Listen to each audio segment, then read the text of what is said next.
Bonjour, Dr Sanson. Bonjour Madame Yin. Bienvenue à l'émission Être vrai. Vous êtes médecin militaire à la retraite En retraite, oui. et vous avez vécu une expérience de la mort imminente à l'âge de 38 ans en 1988. 88, oui. On se retrouve donc pratiquement à un mois près, à 34 ans de l'expérience, quoi. Alors c'est une expérience qui va me tomber dessus. Pour le détail de l'environnement, donc ce soir-là, je vais à La Rochelle avec mon épouse, une amie et moi-même. Moi, je n'avais pas tellement, on le saura après, envie d'y aller. Pour me sortir un peu, mon épouse décide d'aller voir des mannequins de chez elle qui venaient à La Rochelle. Elle invite une amie qui n'avait pas non plus envie d'y aller. Donc on est trois personnes qui n'avaient pas tellement envie d'y aller, mais nous y allons tous. Voilà. Et sur le trajet de retour, en retour, donc il y a des brouillards, si vous voulez, sur la route, mais des petits brouillards, c'est-à-dire des petites nappes, rien de très particulier. On appelle ça les brouillards, les vendangeurs dans le Bordelais. Et en revenant donc sur la route qui est toute droite, il y a deux virages pratiquement, hein, qui ne sont pas difficiles, mais juste avant, il y a un virage qui, à l'époque, les tracteurs pouvaient sortir ou des véhicules traverser la route. Donc je me déplace sur la gauche d'une double voie, donc c'est pas difficile. Je passe à ce moment-là le pont et repassant le pont, je me remets dans l'axe et au moment où j'arrive dans la partie de l'axe, je ne vois plus rien, je rentre dans un brouillard complètement épais, à couper au couteau, à tel point qu'on ne voit qu'un seul pointillé sur la route au milieu de mon capot. Je décélère beaucoup, puis ma femme me dit il y a des feux allumés, alors là je suis obligé de freiner quand même lourdement, mais je percute un camion qui est au milieu de la route. Là, dans une situation, je mets mon warning, je sais que la situation, je suis dans un état un peu d'hypervigilance hein, quand même à ce moment-là, et je quitte la voiture, je fais sortir ma femme sort du côté de la passagère, ma passagère sort de mon côté, voilà, mais on est au milieu de la route et c'est extrêmement dangereux. Je veux partir, mais tout est noir, on ne voit absolument rien. Le camion, je veux le joindre entre lui et le rail de sécurité. Je n'ai pas envie d'aller par là. Si ça m'arrive dans le dos. Je veux passer le rail, et là, il y a la notion d'accident, de suraccident, donc je ne le fais pas. Et je me retourne, et le camion que j'avais doublé quelques minutes avant, 38 tonnes, arrive sur moi, et là, je sais qu'il est pour moi. Je n'ai jamais pensé à quoi que ce soit, mais je sais qu'il est directement pour moi. Donc là, même en y pensant, je revois ce camion qui arrive directement. Je pourrais même dire que je peux lire les plaques du véhicule. Le véhicule est dans le noir, donc, mais par contre, avec l'éclairage du tableau de bord, on voit très très bien la luminosité, très très faible. Et c'est comme si mon cerveau était passé quand on fait de la photo, de macro à zoom en même temps. Et là, je vais aller chercher tout ce que je sais faire depuis l'enfance jusqu'à l'âge de 3 ans au niveau sportif. Donc je faisais du patin à glace, je faisais du ski, tout ce qui était rapide. Et en fait, je vais faire à 1,50 m de l'arrivée du camion, je vais faire un bond pratiquement sur le côté droit. Et je fais donc un roulé-boulé et je vais être happé par le rétroviseur qui est sur le côté. Mais pourquoi il est... Parce que mon cerveau pouvait voir avec ma caméra ce qui arrivait sur moi, mais les rétroviseurs à l'époque n'étaient pas collés contre le camion, ils étaient un peu décalés. Et donc je vais être en l'air, avec un bond pratiquement de 2,50 m. Je fais ça en patin à glace à l'époque, si j'ai de la vitesse, mais à l'arrêt, ça reste toujours pour moi un grand point d'interrogation. Et je pars en l'air, et donc j'ai les pieds dans le sens inverse du camion qui arrive.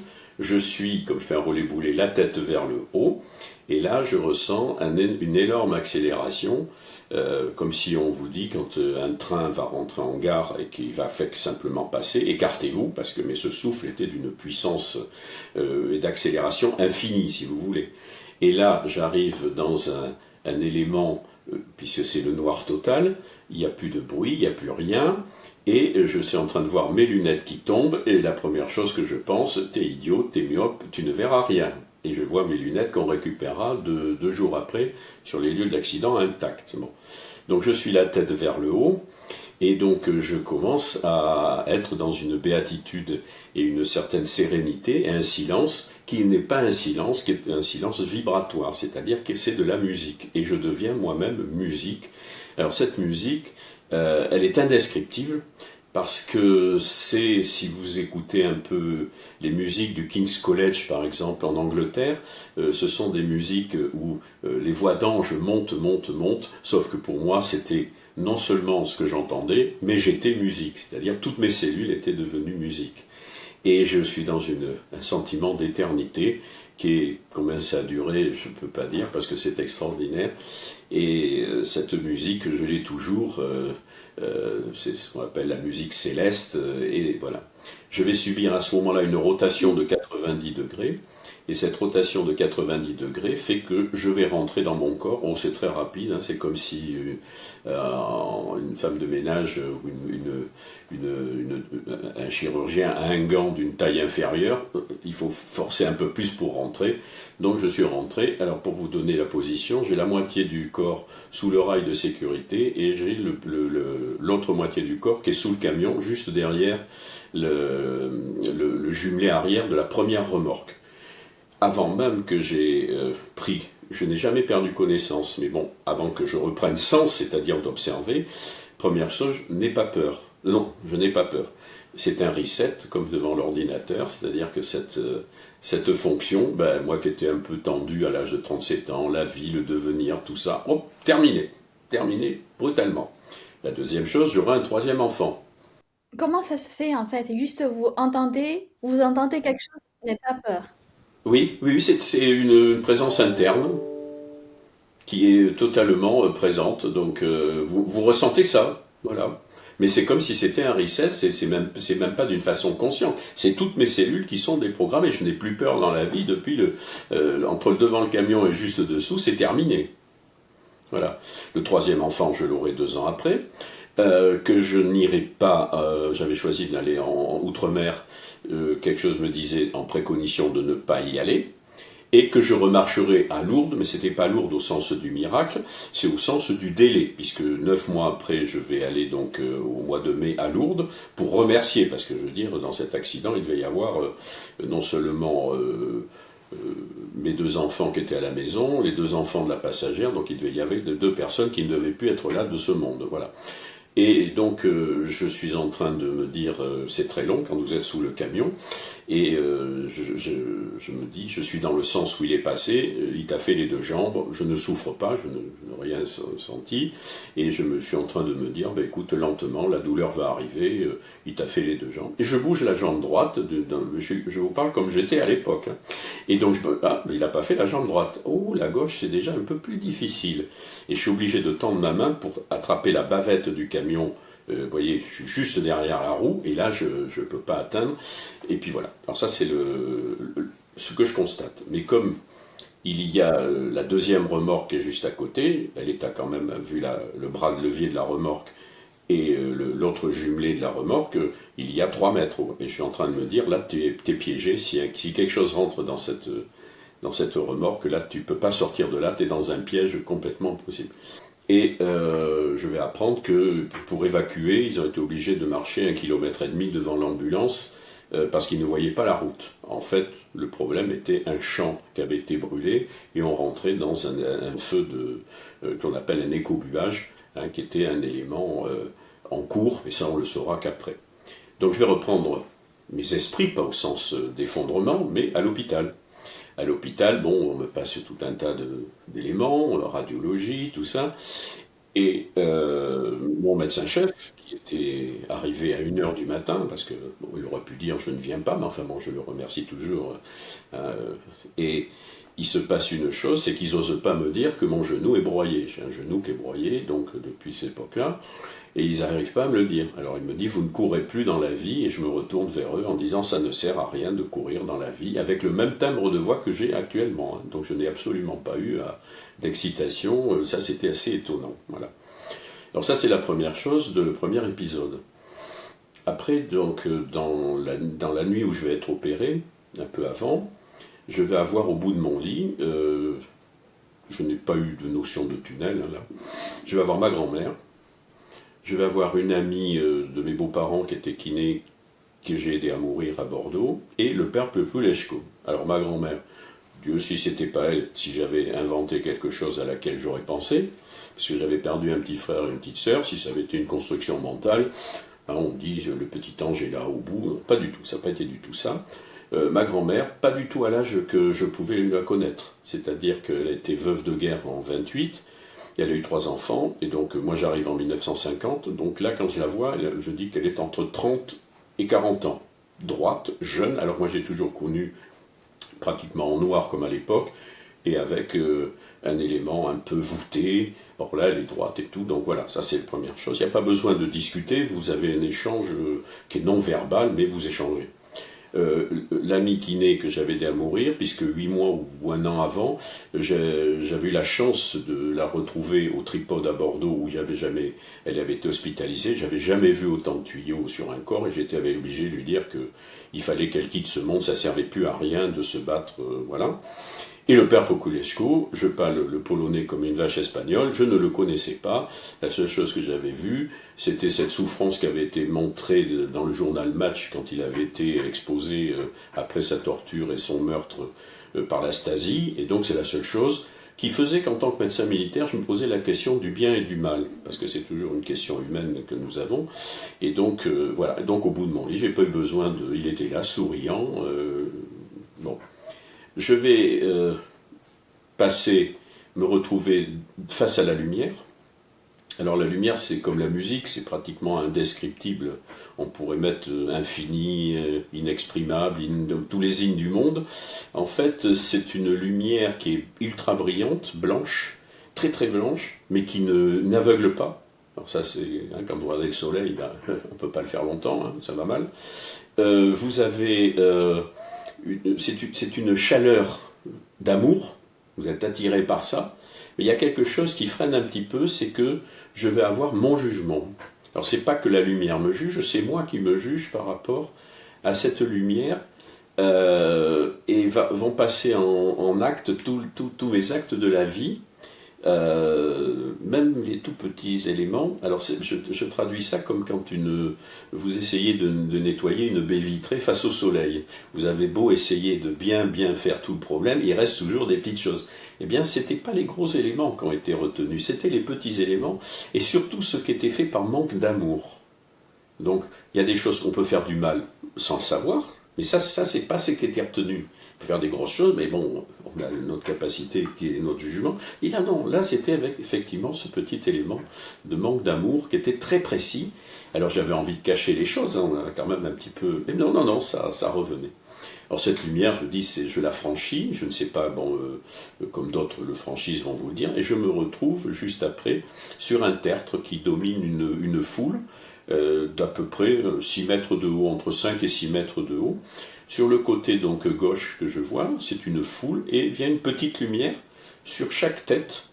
Alors c'était simplement pour me montrer, depuis que j'avais l'âge de raison, j'ai toujours été enfant de cœur petit, et je me souviens de la première qui est éclairée, c'est une jeune fille qui était morte d'une leucémie, on doit être en 58, je dois avoir 8 ans à peu près, et elle avait été enterrée avec un cercueil blanc. Bon, les leucémies en 58 chez l'enfant, on n'arrivait pas trop à guérir, et donc ça avait posé un problème, mais ça m'avait mis en marche sur quelque chose.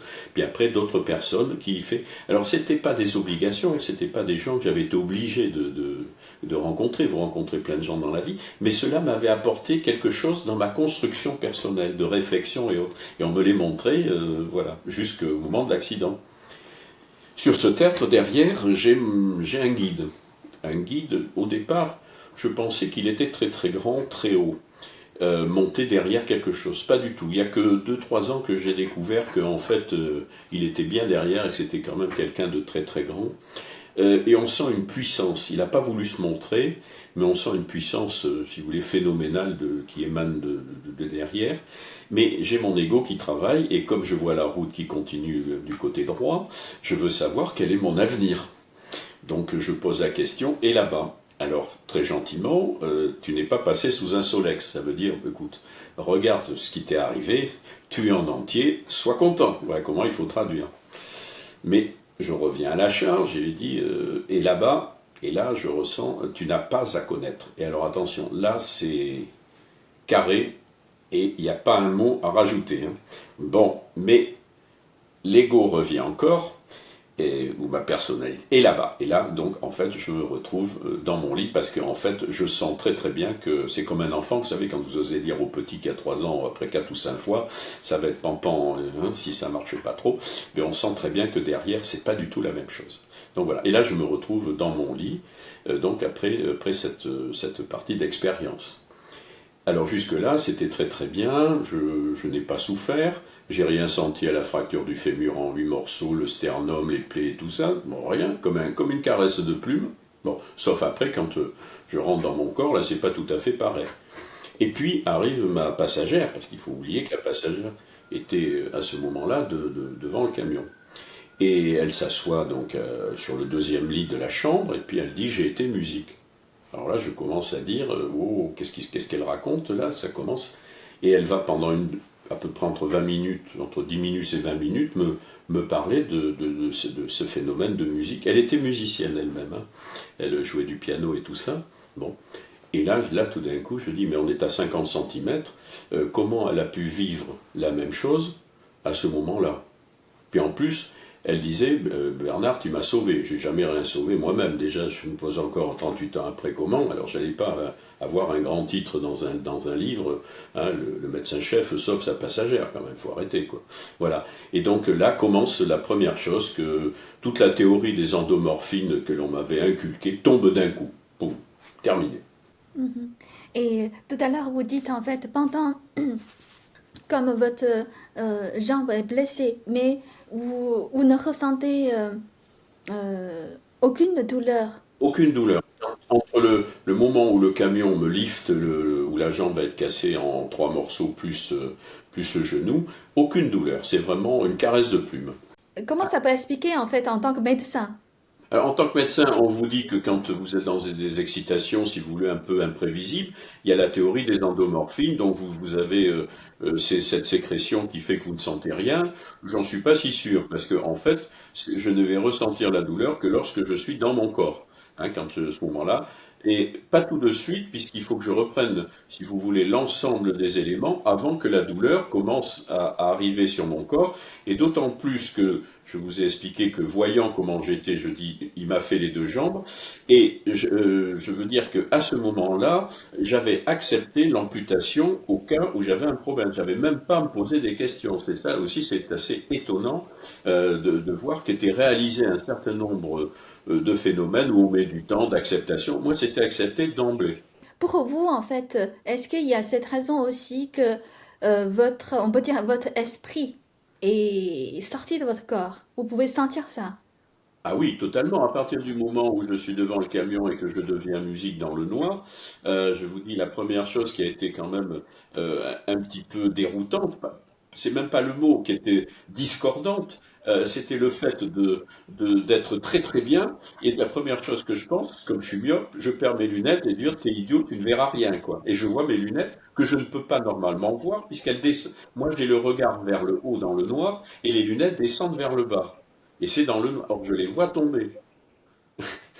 Donc, c'est quand même assez surprenant. Vous voyez, et ça, d'emblée, quoi. Tu te dis, tiens, qu'est-ce qui se passe? T'es pas tout à fait clair, quoi. Voilà. Mhm. Ah oui. C'est-à-dire, vous libérer du corps était beaucoup mieux que rentrer, retrouver dans le corps. Voilà, exactement. Alors, la rentrée de corps, bien sûr, s'est passée très rapidement, hein, comme un gant trop étroit, hein. Ça a été par la tête et hop, terminé dans les pieds. Et là, bon, je vous dis, avant que je prenne conscience réelle, puisque j'ai pas perdu connaissance, que je prenne la situation, quand vous êtes sous un 38 tonnes allongé, ça fait un grand panoramique, hein, je veux dire, et de prendre la situation en disant, bon, comment on se tire de ce piège, quoi. Voilà. Vous avez dit, en fait, vous êtes musique. Toutes vos cellules sont musique. Oui. Alors, C'est une vibration, si vous voulez, c'est une vibration, mais qui est en même temps construite, puisque ces voix, si vous voulez, puisque j'ai pris une référence de King's College, à ces grandes chorales avec les voix d'enfants, mais ces voix infantiles montaient, mais à l'infini, si vous voulez, c'était d'une beauté extraordinaire, j'étais vraiment très très bien, mais c'était non seulement pensé, mais toutes mes cellules étaient devenues musique, j'étais de l'énergie pure en musique. Bon, après, maintenant, il y a eu quand même des retombées. C'est-à-dire que 3 mesures de Vivaldi m'ont permis de tenir, par exemple, 24 heures sans sommeil. Donc, en fait, c'était de la musique énergie.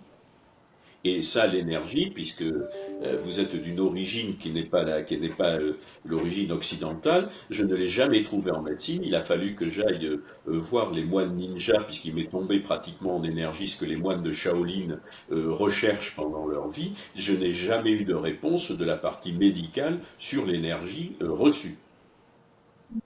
Également, devant mon camion, je me prenais des bains extrêmement chauds. Après, je ne me douche qu'à l'eau froide, hiver comme été. Et je me baignais pendant que j'étais sur l'océan. J'allais l'hiver dans l'eau froide entre 8 et 12 degrés. Et on me disait, arrête, tu vas te congeler, quoi. Avant j'étais un homard qui allait être cuit. Après, j'étais un pingouin qui allait être complètement congelé. Ah, ok. Donc c'est en gros, cette musique est très puissante et remplie d'énergie. C'est ça. C'est pour comparer la musique de ce que vous disiez tout à l'heure et la lumière. Vous voyez, les deux sont très difficilement exprimables. Mais par contre, il y a des retombées. Les retombées, ça, on peut les voir et après les constater. Est-ce que quand vous dites toutes mes cellules sont musique, c'est-à-dire quand ça peut vraiment pénétrer dans ce sens vraiment très profond, c'est-à-dire c'est quelque chose aussi très fine et très puissant. Très fin et très puissant. Ouais. C'est pour ça que je vous ai parlé que j'ai cette déprogrammation de la peur. Je n'ai plus peur dans la vie. Si vous me posez la question maintenant que je vais mourir dans 10 minutes, je ne vais pas changer. Je vais être très triste de ce que je laisse, mais je reste dans cet état que j'ai maintenant depuis mon devant de camion. J'ai mes angoisses existentielles qui sont toujours présentes, mais sans avoir, si vous voulez, cette peur d'être bloqué ou autre. Voilà. Je sais ce que je perdrai en partant, mais je sais ce que je gagnerai en retrouvant. Donc le dire sur ce côté-là, j'ai un gain quand même. En tant que médecin, vous pensez que c'est quelque chose que ça peut reproduire pour les autres? C'est-à-dire, par exemple, tout le monde a peur de maladies, de souffrances, de la mort. Oui. Attention, je fais une différence entre la peur de la mort et la peur de la souffrance. Je suis un humain, quand je me pique, j'ai mal, hein, quand je me heurte, j'ai mal. Donc moi aussi, je sais que ma partie limitante terrestre, elle a la souffrance. Hein, fait 30 ans, je fais quand même de la kiné depuis 30 ans, donc je sais ce que représentent quand même les efforts sur un corps, alors que par contre, une fois qu'on est libéré, c'est extraordinaire. C'est un changement quand même fondamental pour vous. Ah oui, ouais, ouais. Et brutal. C'est Brutal, pas une- mais dans le bon c'est sens. la brutalité de l'événement que se passe cette chose.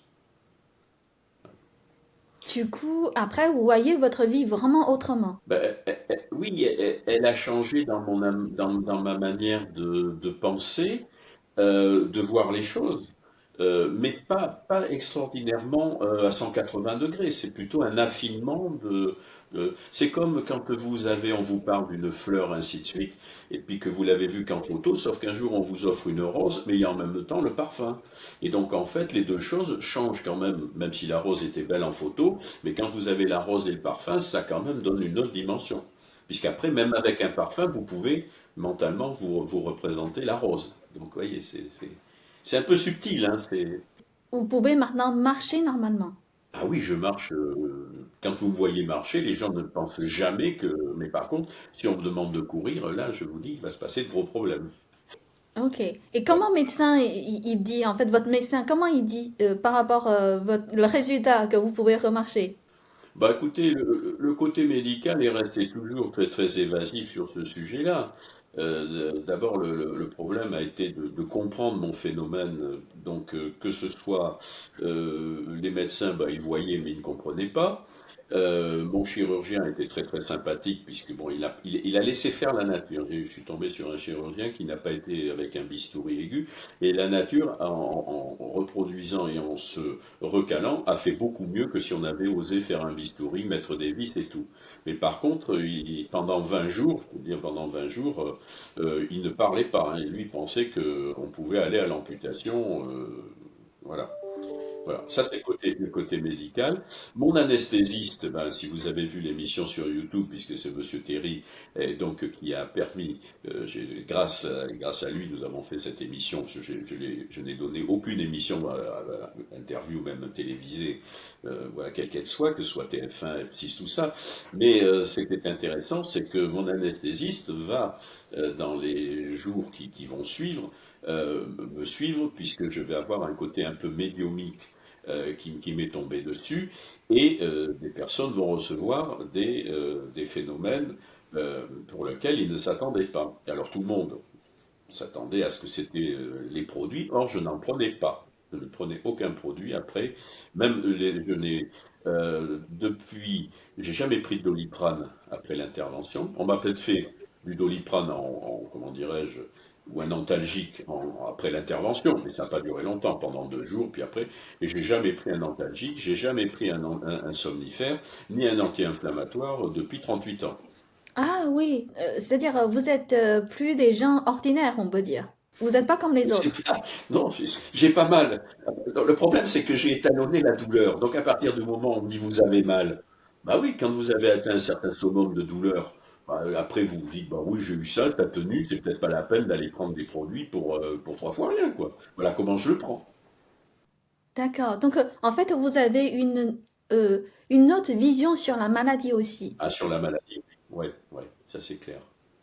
De là à vous dire que je l'affine bien, non, ça c'est pas vrai, ça je peux pas le dire. Mais effectivement, j'ai une autre vision de la souffrance physique. Donc c'est quoi votre vision justement sur la maladie? Bah, c'est venu par rapport au sommeil. C'est venu par rapport au sommeil, puisque quand vous allez à l'hôpital, si vous voulez perdre le sommeil, c'est à l'hôpital que vous perdez le mieux le sommeil. On vient vous réveiller quand vous endormez, on vient vous faire manger quand vous avez envie de vous endormir. Enfin voilà, ça c'est un côté de l'envers du décor. Voilà. Mais après, quand je me suis aperçu bah, que quand vous avez l'habitude de dormir sur le côté et puis que vous ne pouvez que de dormir que sur le dos, ça vous change votre endormissement et tout ça. Donc vous apprenez. Eh ben, finalement, j'ai réussi à gérer mon sommeil et pendant 2 années, eh ben, je n'ai jamais pris de somnifère. Par exemple, si la nuit, je gérais la nuit, je me rendormais dès qu'il y avait des petits signes, attention, hein. Dès que j'avais une paupière qui se mettait à baisser, hop, je m'endormais aussitôt. Ou au premier bâillement, c'est-à-dire que je reprenais le train du sommeil, hein, ça c'est classique en médecine, on vous dira, apprenez vos ondes de sommeil. Mais par contre, quand j'avais pas dormi de la nuit, eh ben, j'écoutais 3 mesures de l'hiver de Vivaldi, et là, personne savait qu'au travail, pendant les 8 heures, j'allais pulser comme si j'y étais. Alors je n'ai pas joué, parce que j'avais lu dans les cultures orientales, donc surtout au Japon, qu'il ne fallait pas jouer sur ces énergies, parce qu'après on pouvait il y en a qui vont vouloir jouer avec ça, mais on peut s'effondrer brutalement. Alors en fait, moi je m'en servais que quand j'avais besoin, et je vous dis, 3 mesures de l'hiver de Vivaldi qui vous permettent de tenir 8 heures sans sommeil, c'est quand même extraordinaire. Hein, vous n'êtes pas obligé de prendre le somnifère ou vous relevez pâteux le matin, quoi. C'est-à-dire des fois vous dormez pas et c'est pas grave en fait. Et non, c'est pas grave, et personne ne savait au travail que... Voilà. Et alors, quand j'ai parlé des moines de Shaolin, après, j'étais dans un centre où j'avais beaucoup d'ennuis au travail, pas d'ennuis, mais c'est surtout qu'on ne me mettait pas les moyens et tout ça. Et quand j'en avais marre, je prenais mon ambulance, j'allais à l'océan, et alors attention, je me méfie, l'océan est tueur, hein, il faut être prudent, et donc je me mettais face à la mer, et j'attendais un petit peu comme une énergie, dans une forme comme Bouddha, vous voyez, donc voilà, et cette énergie, quand je revenais, j'avais un ami qui était psychologue, il dit, je sais d'où tu reviens, toi, hein. Là, c'est pas la peine de te pousser. Donc il y avait quand même quelque chose qui se passait. Mais moi, j'étais en train d'étudier un peu ça, parce que j'essayais de comprendre, dans l'énergie au sens médical, le monde médical ne peut pas parler de cette énergie. C'est-à-dire en fait pour vous, il y a certains, comment dire, conceptions humaines qui nous freine qui nous sur freine. certaines Voilà. choses. Le côté cartésien, pour moi, avait complètement explosé. Ça n'empêche pas, je reste cartésien puisque j'analyse. Mais la réponse qui était faite sur ces éléments, d'autant plus que j'avais un médecin adjoint qui faisait des essais pour les pilules pour que les pilotes puissent tenir 30 heures sans sommeil, quoi. Alors ça m'amusait toujours, je lui ai pas dit hein, d'ailleurs, je l'ai laissé faire, mais enfin bon, moi je riais personnellement, et j'étais content d'avoir ça, et en même temps j'étais en recherche. Et je suis tombé sur les livres de l'aïkido, du do et ainsi de suite, puisque c'était une culture que je n'avais pas, et c'est pour ça que je me suis permis de vous dire que par rapport à vos origines, n'ayant pas me tombe ce que les moines de Shaolin recherchent quand même, on veut dire, je dis merci, quoi. Et quel est votre conseil du coup? Parce que pour moi, je trouve que c'est hyper intéressant pour les gens. C'est-à-dire, vous n'avez plus cette inquiétude parce que vous dites que vous avez votre nature anxieuse.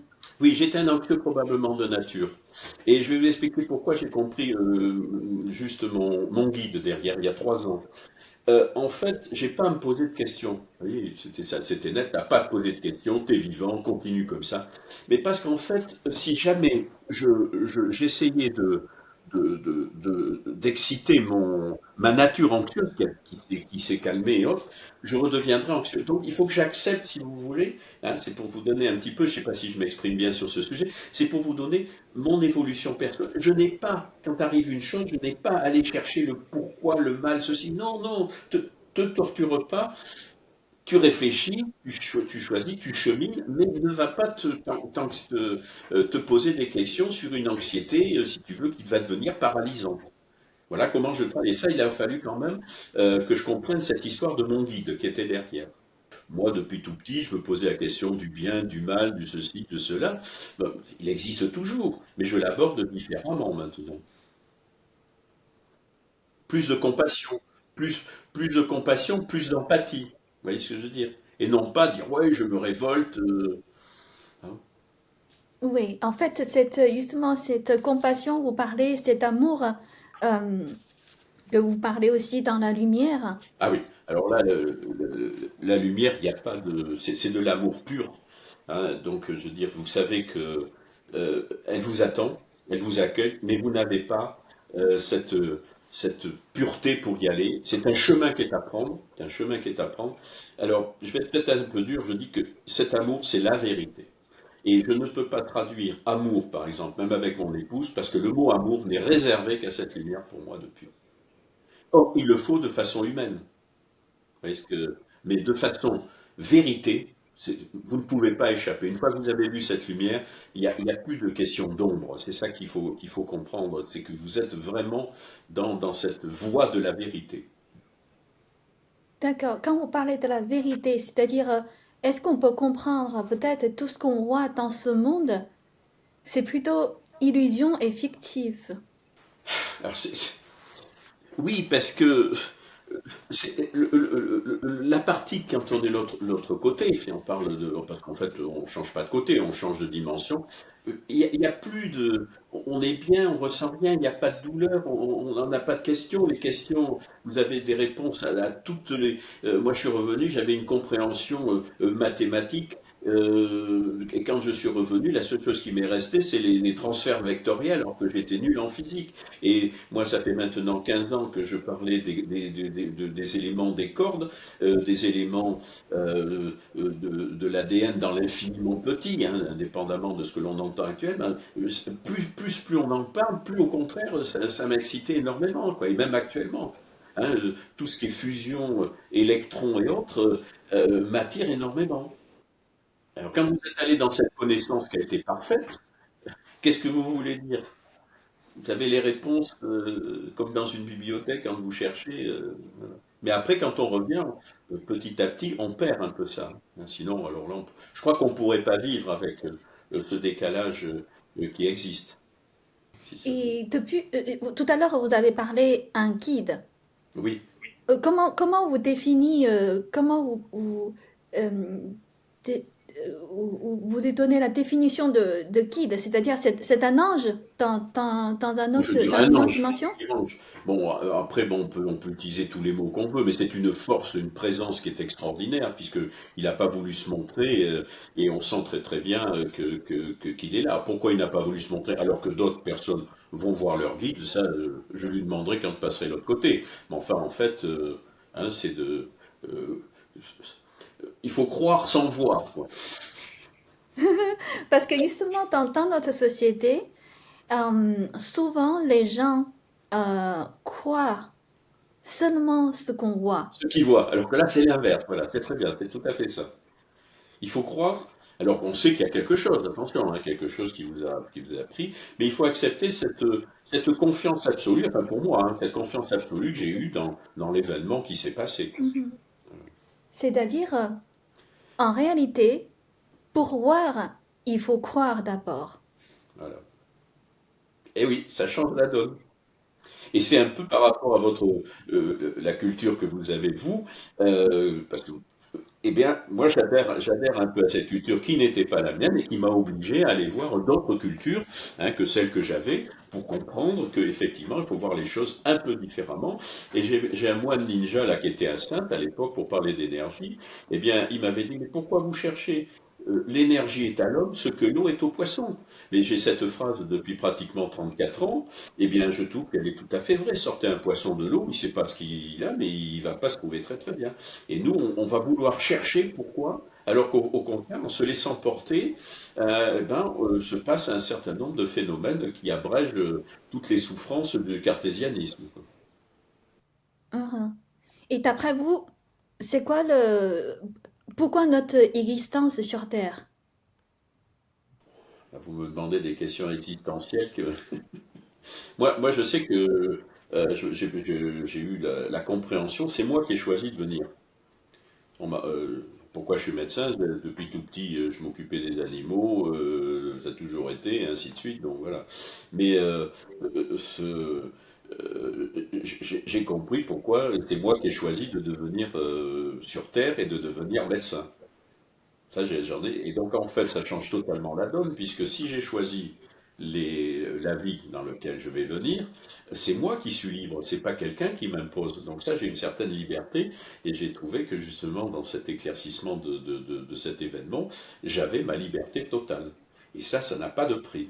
Parce que ce n'est pas un Dieu qui appuie, ce n'est pas quelque chose, c'est vous qui vous jugez par rapport à cette lumière, c'est vous qui acceptez de venir, mais c'est extraordinaire d'avoir une liberté comme ça, d'être pas attaché par un fil tel qu'on le voudrait. Et vous avez revenu aussi avec certains tons aussi? Oh, je ne peux pas parler.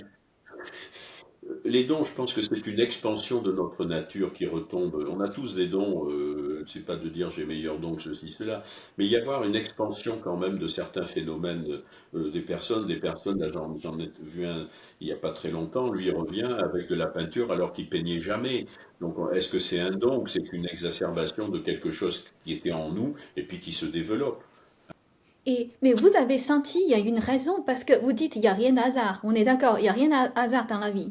Oui, il n'y a pas de hasard. Il y a beaucoup de synchronicité. Le hasard n'existe pas. Pour moi, c'est un mot que j'ai totalement guidé. Parce que quand à un moment donné, vous parlez de synchronicité dans la vie, par exemple, vous cherchez une place de parking, le problème est dans le questionnement. Euh, il y a un questionnement, les gens ils disent je veux avoir une place par exemple de parking. Bon, là, c'est l'ego qui parle. Mais si vous formulez différemment, que vous souhaitez, et si le souhait est bon, j'accepte. Si j'ai pas, j'ai pas. Et là, vous trouvez les places de parking. Je suis revenu, je trouvais les trèfles à quatre feuilles uniquement quand je fais plaisir, je sors et quand je veux faire plaisir. Attention, c'est pas moi qui veux trouver un trèfle. Et là, je vous en trouve et je peux ramener un bouquet de trèfles à quatre feuilles. Alors c'est là que s'est passé beaucoup de questions sur ces synchronicités, que beaucoup de gens ont, hein, attention à la synchronicité, mais ils disent, ah, c'est le hasard. Le hasard, à un moment donné, quand vous étudiez les cas, on sort un peu du question du hasard. Et pour vous, la raison pour laquelle que vous avez vécu cette expérience? C'était pour me changer, je pense que j'en avais besoin. J'étais dans un questionnement, mais dans les conférences, je ris toujours, parce que je dis, attention, moi j'avais demandé quelque chose, mais je n'avais pas fait la bonne formule. J'aurais préféré un timbre-poste qu'un 38 tonnes quand même, hein, sur le coin de la figure. Donc en fait, il faut savoir bien formuler les choses. Et il est écrit dans la prière, demandez, vous recevrez. Or, il faut bien faire une demande.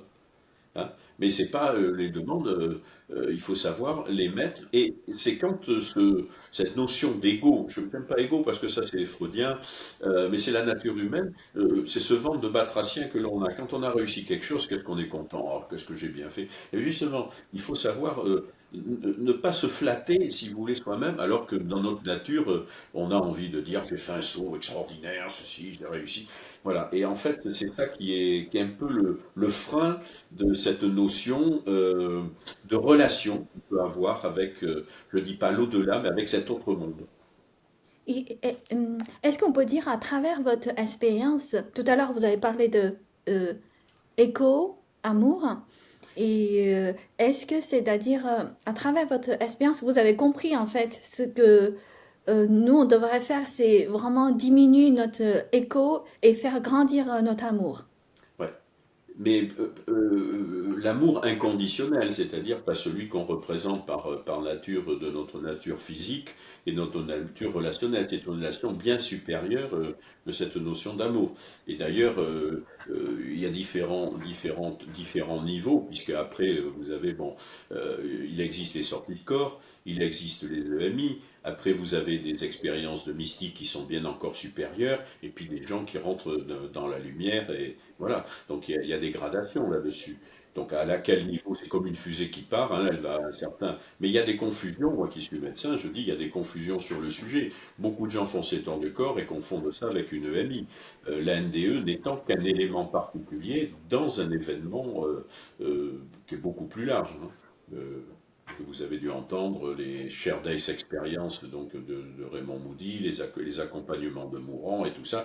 Donc tout ça sont dans des phénomènes qu'il faut savoir analyser, mais on ne peut les vivre quand effectivement le côté égotique, le gars qui dit je veux chercher, le vouloir ne va pas être forcément la bonne chose. Ok, c'est vraiment de abandonner de soi-même, c'est ça pour les autres. Une certaine forme, je dis pas que je dirais une certaine forme d'humilité. C'est pas que je sois humble, attention, je suis un humain comme les autres, mais je dis c'est cette forme d'humilité face à cette grande dimension qui doit être justement bien ajustée et au plus bas possible. Quel est, pour vous, quel est le vrai bonheur de la vie? La lumière, cette lumière, parce qu'elle englobe tout, elle englobe tout, c'est-à-dire, je sais pas moi, quand des fois je la vois, il m'arrive d'être dans le noir et de la voir, je peux pas savoir pourquoi, mais il n'empêche que rien que ça, c'est comme quand vous êtes bah, moi j'étais marin, donc je veux dire, quand dans la tempête, toutes les vagues s'écroulent, vous savez plus où vous êtes, puis tout d'un coup là-bas au fond, il y avait une toute petite lumière blanche qui est apparue, mais qu'est-ce que c'est extraordinaire, vous ne pouvez plus dire que vous êtes perdu, quoi, vous savez qu'il faut aller par là, quoi. Je pense que cette sagesse, on la trouve effectivement dans les religions d'amour. C'est pas la religion pour le texte, ceci, cela, c'est de rentrer dans une fusion, de rechercher cette fusion. Mais c'est pas ce bonheur terrestre. Les gens apprenaient à être heureux en 10 leçons. Non, non, il y a une voie intérieure qu'il faut retrouver. Et cette voie intérieure, elle existe dans toutes les religions en recherche de spiritualité. Parce que la religion, c'est ce qui relie l'homme, moi je dis, à quelque chose. Mais une fois que la spiritualité est ouverte pour la personne, la méditation est une forme à laquelle on se dépasse et à ce moment-là peut avoir une rencontre qui dépasse cet élément terrestre. Ben, la médecine que je pratique, quand vous allez dire qu'est-ce que l'énergie, qu'est-ce qu'elle va vous dire? Elle va le traduire par les calories, par rapport au système des glucides qui se dégradent et qui vous donne l'énergie par la TMP, l'ATP, l'adénosine, tout ce que vous voulez. Mais par contre, l'énergie qui anime un humain et cette énergie qui quitte un humain, par exemple, quand l'esprit quitte le corps pour le mort, eh bien, je regrette, ça, la médecine ne se tourne les pas, elle ne sait pas dire. Il y a d'autres cultures qui, eux, en parlent. Et c'est un peu, je dis, cette dichotomie qui s'est produite à partir d'être cartésien, c'est du faux cartésianisme. Parce que ça, c'est une dérive qui nous a été imprimée. Tout ce que je ne vois pas, tout ce que je ne comprends pas n'existe pas. Or, on voit très très bien qu'actuellement, il y a des choses qu'on ne comprend pas, puis de moins en moins, par exemple, les astrophysiciens, la physique pure. Et quand on parlait de physique quantique, ou que je parlais des multivers, vous voyez, il y a une quinzaine d'années, on m'aurait rigolé, ou bien au nez. Bien des physiciens, on leur a ri au nez. Alors que maintenant, vous entendez parler du multivers parti, du quantique partout, alors que c'est une évolution du monde dans sa compréhension. Quel est votre chemin spirituel en fait? Quelle est l'évolution? Alors quand je suis revenu, mon prénom n'est pas du tout Saint-Paul. Puis Saint-Paul, bon, quand vous êtes pratiquant, on le lit de temps en temps. Il lui est arrivé quand même une belle expérience, puisque il subit une métanoïa, il était en train de poursuivre des chrétiens et les lapider, et hop, sur le chemin de Damas, il subit un énorme éclairement, et il devient aveugle. Bon, ça bon, il suffit de reprendre les écrits, et donc voilà. Et mon médecin chef, il me disait, oh ben, Saint Paul, bon, il a eu un grand coup de chaleur. Bon, il y a coup de chaleur, quand même pour un garçon qui est lapidé 5 fois, qui fait 2 naufrages et qui fait 15 000 kilomètres à pied, c'est pas mal. D'autant plus que j'avais fait Djibouti et mon camarade de la Légion était mort et je l'ai ramené entre 4 planches. Il était mort d'un coup de chaleur. Alors je voyais que quand même il y avait une grande différence entre le coup de chaleur de Saint Paul et le coup de chaleur médical que l'on subit. Alors ça m'a permis de comprendre. Et petit à petit, quand je lis Saint Paul, je découvre, si vous voulez, comme un parfum, alors que je les connaissais, les textes, mais pas du tout. Il y a quelque chose qui est beaucoup plus éveillant quand je lis pour Saint Paul ou d'autres textes. Hein. Je veux dire, je peux m'émerveiller devant un texte de Lao Tzu je préfère Zhuangzi, par exemple, hein, pour vous donner donc pour ouvrir un peu les cultures, parce que effectivement, il y a des lectures qui à ce moment-là changent. Alors qu'on les a lues tous les jours, et tout d'un coup, vous avez un éclairement sur un texte ou quelque chose comme. C'est pour ça que je vous ai expliqué la rose et le parfum. Alors moi, je parle par exemple des larmes, mais il m'est arrivé d'avoir des explosions de larmes, si vous voulez, par exemple en regardant un papillon, en écoutant une mesure de musique qui me plaît, parce qu'en fait, quand je conduis, ma femme me dit, mais j'écoute que du classique. Hein, bon. Ou alors, il faut que la musique soit très très bonne, c'est pas que le classique, mais il faut que la musique soit très très bonne. Et à partir de là, je suis chaque note. Donc quand je suis au volant, je suis très. Mais ça va t'endormir cette musique. Pas du tout. Je suis guidé par chaque note à laquelle je suis. Donc je suis hyper éveillé en conduisant. Et je ne suis pas fatigué. C'est assez étonnant. Alors après, bon, les pleurs sont arrivés, les pleurs d'extase, ça existe. Et en tant que médecin, j'attire l'attention que ces larmes ne mouillent pas. Vous pouvez, hein, ça ne mouille pas, ça s'évapore très très vite. Je n'ai eu aucune étude d'ophtalmologie sur ce genre de larmes. Et la médecine pourrait s'occuper pour savoir. Mais la deuxième chose, qu'est-ce que fait un médecin quand quelqu'un dit je pleure? Il pleure donc il est dépressif. Mais ce n'est pas vrai. Il y a des larmes qui soulagent. Vous avez à un moment donné une expansion du cœur qui est telle, quand par exemple vous avez un spectacle qui est d'une telle beauté ou un autre élément, vous avez comme si le cœur allait exploser et on rentre en larmes. Mais ce sont des larmes qui soulagent. Et celles-là, il faut au contraire laisser pleurer les gens. Il ne faut pas se servir d'un médicament en disant il est dépressif. Il faut savoir analyser justement. Et ça m'a permis de faire quand même quelques progrès avec les patients. Pour leur dire non, non, non, non. Recherchez un petit peu, et après, quand effectivement vous avez vidé ce trop-plein extraordinaire, eh bien vous êtes bien et vous êtes soulagé. Il n'y a pas besoin d'aller chercher le magnésium, le comprimé. Je trouve une voie de sérénité, donc je vais là où ça me plaît, en moi-même. Parce que le problème, c'est de s'écouter soi-même. On est dans un monde où il n'y a que du bruit, les gens ne s'écoutent plus. Or, il faut apprendre sa petite voix intérieure. Alors, apprendre à des gens qui ne vivent que dans le bruit ou qui ne peuvent pas s'extraire du bruit, c'est pas facile non plus.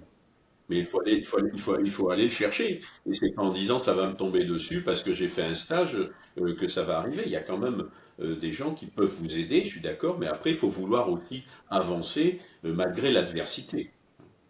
C'est-à-dire pour vous, par exemple, certains, quand on dit on doit vraiment trouver notre vrai soi-même. Oui, Et puisque pour c'est vous, le moi intérieur. Après, on peut mettre tous les mots qu'on veut. Bah, le problème, c'est souvent quand je suis seul et que j'arrive à faire un certain vide. C'est pas facile de faire le vide dans le bruit, mais des fois, on a des éléments qui sont des situations particulières qui permettent, soit par une lecture, soit des fois dans un film, de se retrouver dans un état d'émotion tel qu'on se pose la question pourquoi, en ayant lu ceci ou là, pourquoi on a été touché dans son intériorité profonde. Et ça, c'est une certaine voix. Hein. Par contre, les gens, vous en avez, ben, ils vont se faire jouer actuellement, c'est très bien de jouer à la peur.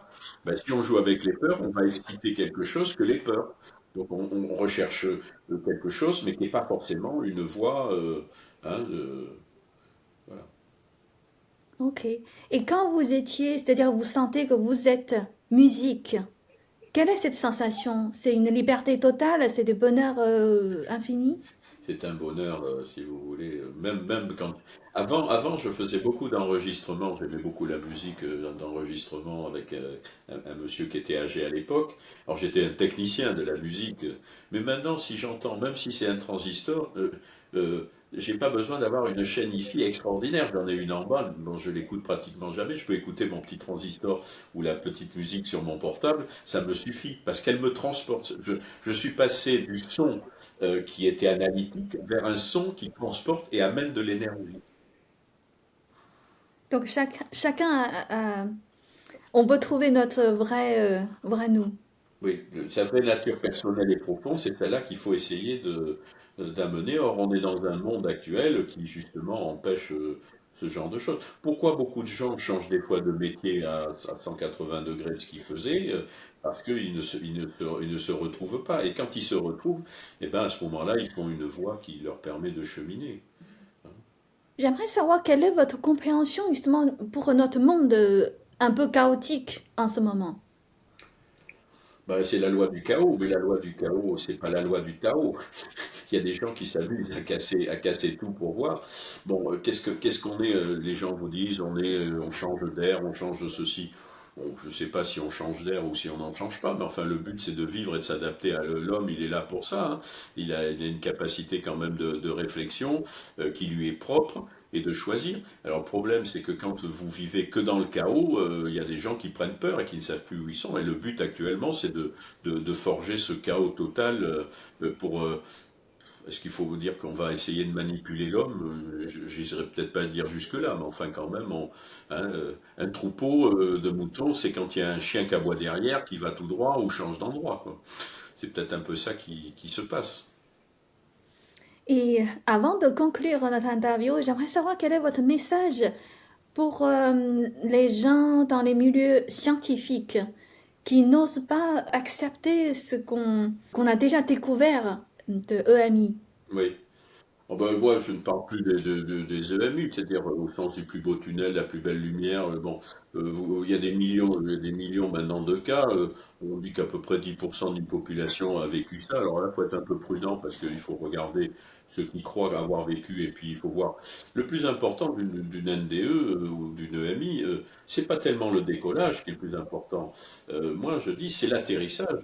Et l'atterrissage, lui, on sait que la piste va être trop courte. Et il faut apprendre à vivre dans cette incarnation, revenir dans sa chair, incarnation, et à ce moment-là, de revivre avec les éléments vécus et de les appliquer. Or, ça donne beaucoup un écartèlement. Beaucoup de gens sont écartelés entre ces deux aspects, et le but, c'est d'arriver à revenir en soi et avec une certaine acceptation qui n'est pas, comment dire, obligée, mais d'apprendre à vivre avec et ça c'est un peu ce que j'ai appris et ce que je veux transmettre. C'est surtout cet écartèlement. Alors, on ne cherche pas, on cherche dans les associations, tous les livres, c'est la plus belle EMI, le plus beau ceci, le plus beau cela, mais c'est pas ça. Vous avez des EMI très courtes qui sont très très belles et qui permettent une évolution de la personne qui est fantastique. Voilà. Alors, pour les scientifiques, le scientifique, je crois que le scientifique, il doit rester curieux. Il doit rester curieux, et c'est cette curiosité de l'enfant. Moi, j'adore regarder les petits-enfants, parce que justement, chaque fois, ils posent la question, qui justement, et papa, pourquoi elle tourne? Alors que vous n'attendiez pas à ce que, ou une autre question comme ça.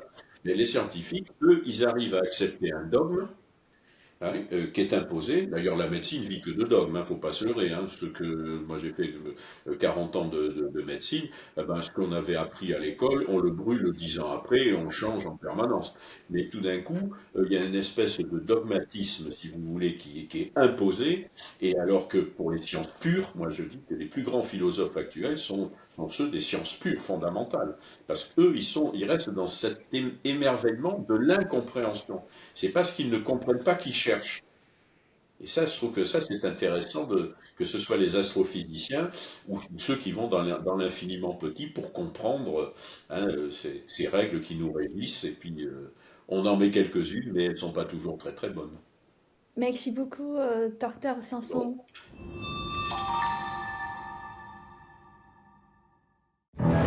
L'art à son sommet est beau, époustouflant, intemporel et émouvant.